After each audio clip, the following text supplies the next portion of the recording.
Bonjour à tous. Comme chaque semaine sur RCN, peu après 11h, vous retrouvez les émissions de Judaïkan.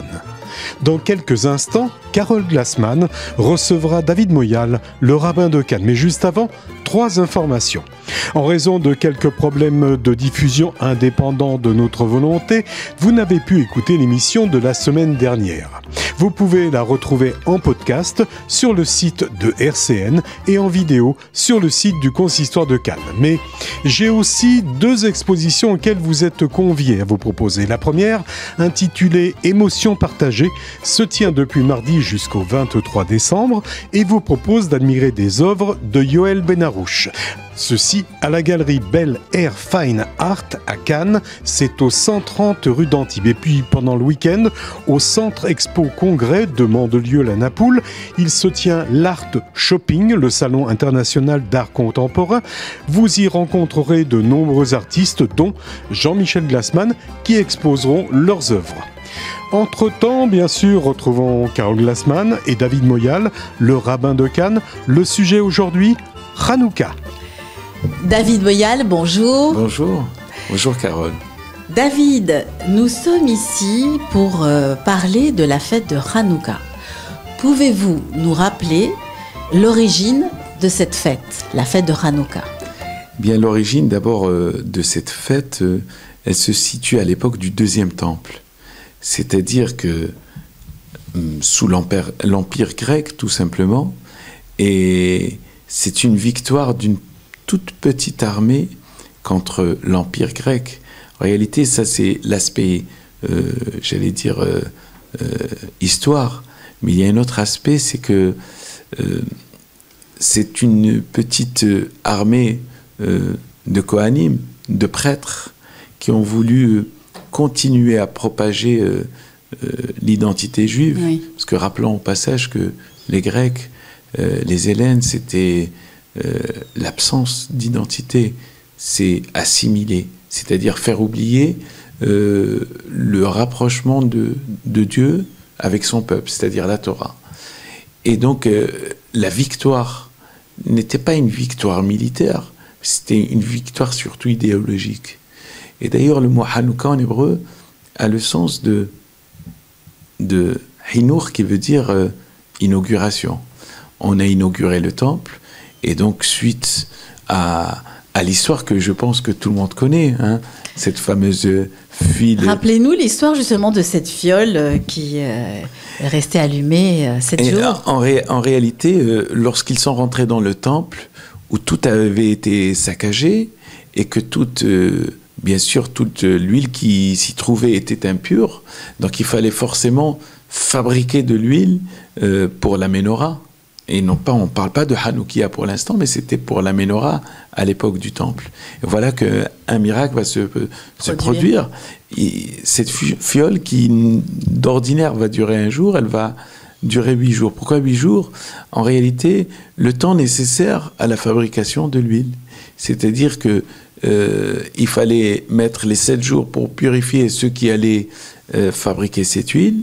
Et donc, le 8e jour, elle a duré 8 jours pour permettre justement à ce qu'il y ait beaucoup plus d'huile pour qu'elle soit en continu allumée. Hein, c'était un miracle, c'est un miracle. C'est-à-dire quelque part qu'il y a eu la volonté des Hashmonaïm, des Asmonéens, et surtout il y a aussi l'aide particulière du ciel, parce que le peuple a voulu continuer à s'identifier à travers ces traditions.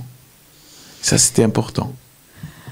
Et alors, quand débute-t-elle et jusqu'à quand dure-t-elle, en fait, cette année? Elle démarre alors, assez tôt, cette année, elle démarre un petit peu tôt, on va dire, c'est pas très tôt, mardi 12 décembre au soir. Et d'ailleurs, nous ici, dans la communauté, tous les soirs, nous faisons l'allumage même à la synagogue, et sans parler du grand allumage public qui sera le mercredi 13. Mais c'est vrai que... À 17h45, en présence de nos amis élus, mais puis des enfants du Talmud Torah. Oui, il y aura une chorale animée par l'équipe. Animée par les responsables du Talmud Torah. Puis il y aura naturellement la dégustation dégustation des beignets, des fameux beignets. On en a distribué plus de 600 l'année dernière. Alors j'espère qu'on battra un petit peu encore le record cette fois-ci. Mais c'est vrai que l'histoire de Hanouka, chaque jour a son côté assez particulier. C'est pour ça que d'ailleurs nous verrons que nous augmentons en lumière. Le premier jour, on allume une bougie. Le deuxième jour, on allume une bougie supplémentaire, même si la règle n'impose qu'une bougie tous les jours. Mais en réalité, nous avons accepté d'augmenter la lumière, c'est-à-dire d'augmenter l'espoir dans le monde. Ah, c'est cette signification d'ajouter une bougie chaque jour, ou quel est le lien aussi avec... Ben oui, c'est-à-dire plus vous rajoutez la lumière, c'est plus vous rajoutez de l'espoir. Parce que plus vous rajoutez de lumière, par exemple, ici même où nous avons de très très belles lumières, plus c'est éclairé, plus on voit. C'est-à-dire que le jour de Hanouka, on a besoin justement d'éclairer un petit peu d'éclairage, bien sûr un éclairage intérieur, pour encore confirmer notre identité et notre volonté encore d'aller vers nos traditions.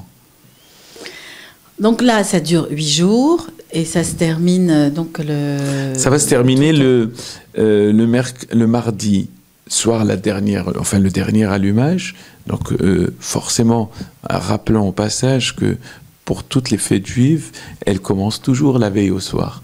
Donc en réalité, le premier jour de Hanouka, c'est le mercredi 13, mais en réalité, le premier allumage, c'est la veille au soir. C'est la veille, c'est donc ça, le dernier allumage se fera forcément la veille du 8e, qui n'est autre que le mardi 19. D'accord. Et naturellement, le mercredi, nous sommes encore dans cette journée. Alors, faudrait juste-il le rappeler, ce sont 8 jours de fête où nous lisons c'est une fête merveilleuse où les sages ont institué ce qu'on appelle le Hallel, c'est-à-dire les louanges particulières. Et nous lisons le Hallel, c'est-à-dire d'une manière pas abrégée, mais entière, comme nous le lisons le jour les 8 jours ou voire les 9 jours de Sukkot. Eh bien, les sages ont institué la lecture du Hallel. Donc, il se fait tous les jours après la Hamida, c'est-à-dire après la prière, la première partie de la prière. Et puis aussi, nous avons aussi la chance, pendant les 8 jours, de sortir la Torah. C'est-à-dire que pendant ces 8 jours, ce sont 8 jours de fêtes. Alors, naturellement, ce ne sont pas des fêtes chômées, comme les fêtes de Yom Tov, mais on a l'habitude, et on a l'habitude de rentrer très tôt à la maison.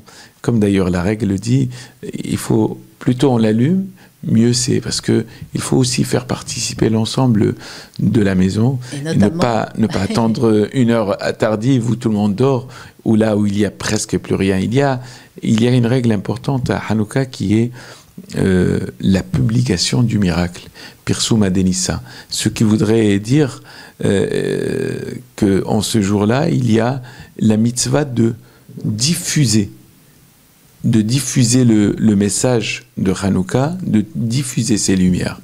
Et je voudrais juste rappeler au passage qu'il y a des bénédictions, que vous les avez sur notre propre calendrier. Ils sont en phonétique pour ceux qui ne savent pas lire. Vous avez 3 bénédictions le premier jour, puis les 2 bénédictions les autres jours. Et croyez-moi, c'est une mitzvah très facile à accomplir, et je suppose que les détails du placement de la Hanouka et autres, bien sûr, on le mettra toujours en face de l'extérieur, si cela est possible. Alors, quand on habite en étage, eh bien, l'usage est de le placer au côté opposé de la mezouza. C'est-à-dire que lorsqu'on rentre à la maison, on est entouré et de la mezouza et de la Hanoukia. Ce sont des petits détails qui ont peut-être leur importance, mais qui sont peut-être où il était important de les rappeler. Et alors, cette tradition de cadeaux et de gâteaux pour les enfants, ça vient d'où, ça ? Alors, c'est vrai que c'est une très bonne tradition. Alors, je ne sais pas, c'est la... C'est vrai que c'est une fête qui plaît aux enfants. Parce elle plaît énormément aux enfants. Et vous savez, d'ailleurs, il y a même dans le traité de Pesachim, c'est-à-dire le traité de Talmud qui relate la fête de Pâques, où on parle justement le soir du Seder, où on maintenait les enfants éveillés en leur donnant bien sûr des victuailles, en leur donnant par exemple des bonbons, des cadeaux, Oui. etc.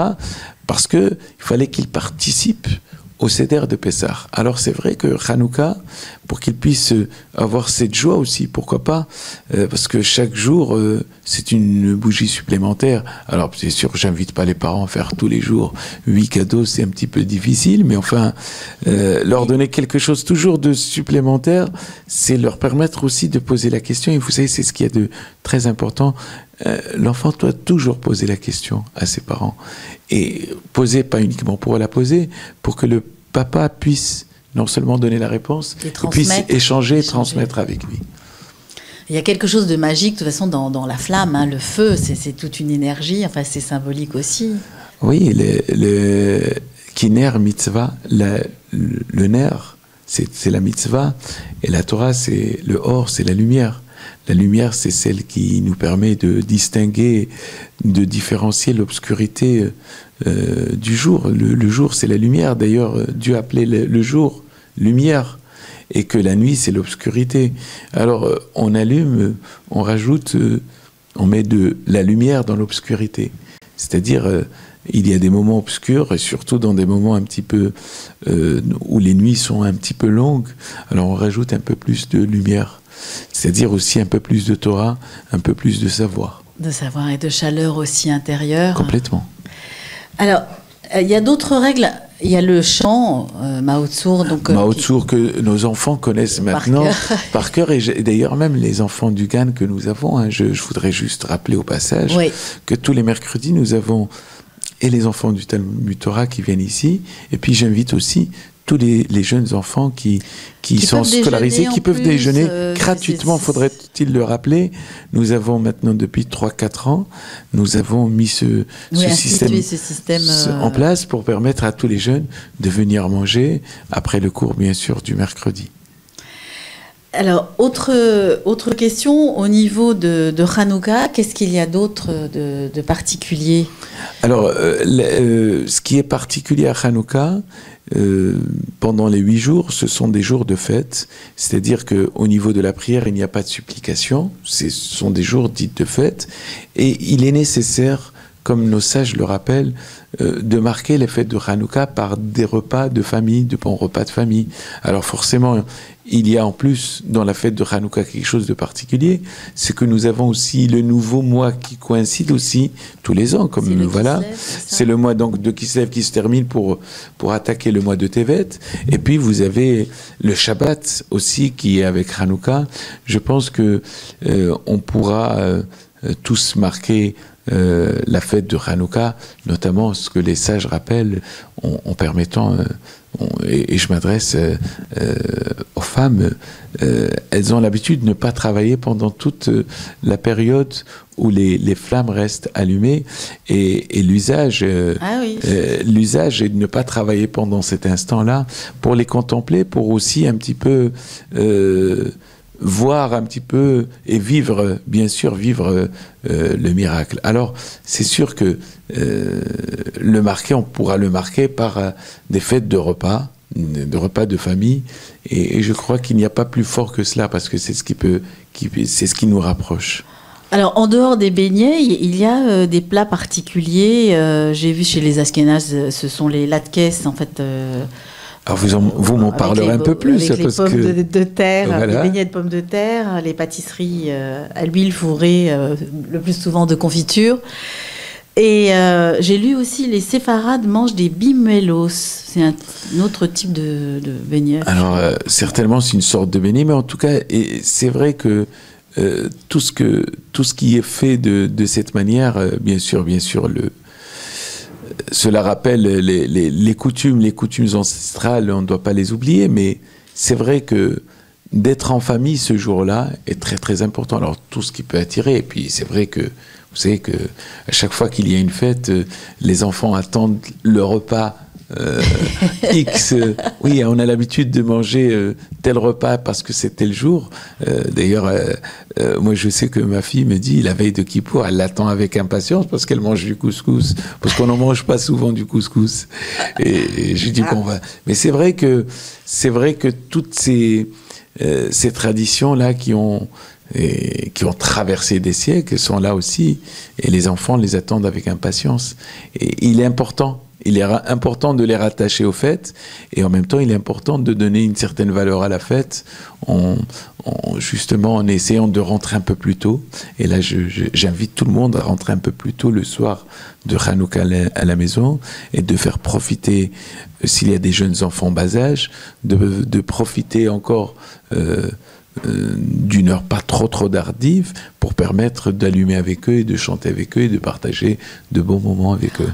En tout cas, chers amis, nous vous invitons vraiment à venir mercredi 13 parce qu'il y a une ambiance extraordinaire et c'est une occasion aussi de voir les petits, tous les enfants et la famille. C'est une ambiance particulière parce que d'autant plus que, je ne sais pas si vous le savez, mais depuis quelque temps maintenant, nous avons le parvis et l'extérieur de la synagogue qui est tout le temps éclairé, et donc voir en plus cette petite lumière, même peut-être insignifiante, mais elle a elle est chargée d'histoire. Donc vraiment il y a un échange d'ailleurs, il y a un échange, et nous avons même nos amis non juifs qui participent à cet allumage. Vous aviez invité les gens, les membres du Vivre Ensemble, tout à fait, parce que fondateurs. je pense que on vit dans un monde où on a besoin de lumière, et j'espère que cette lumière-là nous aidera à aller dans moins d'obscurité. La paix et l'amour.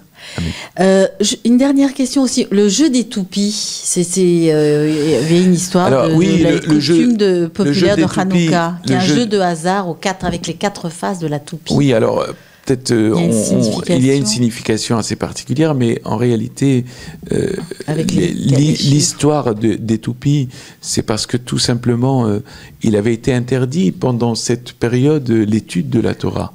Donc les Grecs voulaient totalement assimiler le peuple juif en lui interdisant les pratiques telles que le Shabbat, la Mila et entre autres l'étude de la Torah.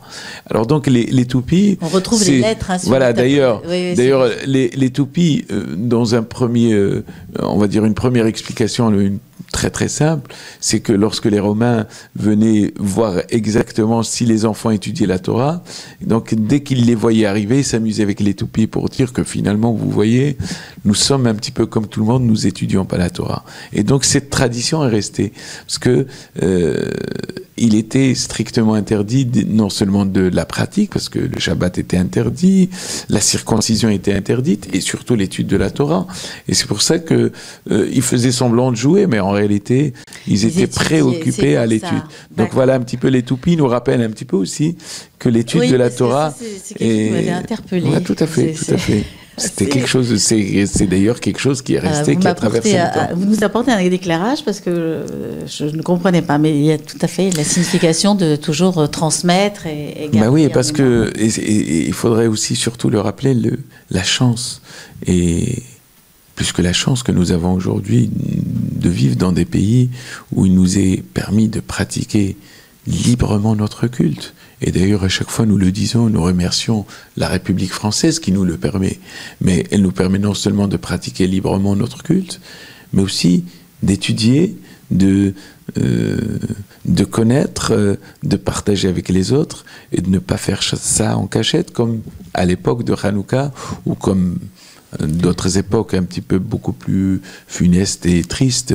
Donc l'étude de la Torah est importante, parce que nos sages disent que l'étude de la Torah équivaut pratiquement à la pratique de toute la Torah. Parce que le savoir est important, c'est à travers le savoir qu'on va vers la pratique. Alors je vous invite... justement, moi je vais rebondir, je vais vous inviter pour les études pensée juive, parce que avec des thèmes justement tous les mercredis. Alors nous avons en ce moment des thèmes sur l'histoire, c'est vrai, et que de semaine en semaine, nous traitons de sujets, je dirais pas d'actualité, mais proche de l'actualité, tout à fait, proche de l'actualité, mais j'ai surtout axé sur l'histoire, parce que j'ai compris que la méconnaissance de l'histoire dans la communauté était quand même assez importante, et je vous dis, je suis agréablement surpris de voir beaucoup de monde venir écouter des cours de uniquement d'histoire, et j'avoue aussi que je ne reste pas que sur le côté histoire, parce que le côté histoire, il est assez élémentaire, mais j'invite tout le monde, tous les mercredis, vous avez c'est gratuit, à 19h. C'est offert par la CI. Complètement, c'est ça, donc, complètement. Et ça dure 1 heure, 1 heure et quart. 1 heure et quart, et puis vous avez la restauration après qui suit. Oui, après on peut dîner et ça se passe très très bien. D'ailleurs, tout au long de ces semaines, nous avons partagé de très très très bons moments. Et pour le mois de janvier, c'est pour la rentrée de 2018, enfin, Oui. il y a un thème particulier? Alors, on va, je pense que c'est vrai que vous avez raison de dire que nous arrêterons l'histoire, mais nous parlerons par la suite, à partir du mois de janvier, de la liberté, de la parole, et de tant de sujets. D'ailleurs, nous vous inviterons et nous vous enverrons les messages à un moment donné à travers nos réseaux sociaux, à travers les mails, à travers nos secrétariats. Mais nous traiterons de plusieurs sujets en fonction, bien sûr, des demandes et en fonction parce qu'il y a plus de sujets qui sont demandés plus que d'autres. Des thèmes. Et des thèmes, oui, complètement. Alors, je vous invite à y venir participer une fois pour voir un petit peu comment cela se passe. Eh bien, écoutez, l'heure qui nous était donnée va se terminer. Et nous allons souhaiter à nos amis d'excellentes fêtes de Hanouka. Joyeuse Hanouka, de très très bonnes fêtes de Hanouka, et puis venez nombreuses et nombreuses pour l'allumage du 13, parce que il y a une vraie communion avec tous les membres de la communauté, même tous les membres, tous les cités de la ville. Alors je vous souhaite une excellente et joyeuse fête de Hanouka. Et on en profite pour dire Shabbat Shalom. Shabbat Shalom. Sûr. Merci David Moyal. Je vous en prie. Au revoir. Au revoir. C'est sur ces mots que se termine le Judaïcan de cette semaine. Je vous rappelle que vous pouvez retrouver cette émission en podcast et ainsi vous pourrez la faire partager, soit sur le site de RCN. Pour ce qui est de la vidéo, vous pouvez nous rejoindre sur le Facebook, la chaîne YouTube intitulée tous deux Judaïcan, ou alors suivre les liens sur le site du Consistoire de Cannes. Et d'ici la semaine prochaine, Shabbat Shalom et bonne semaine à tous.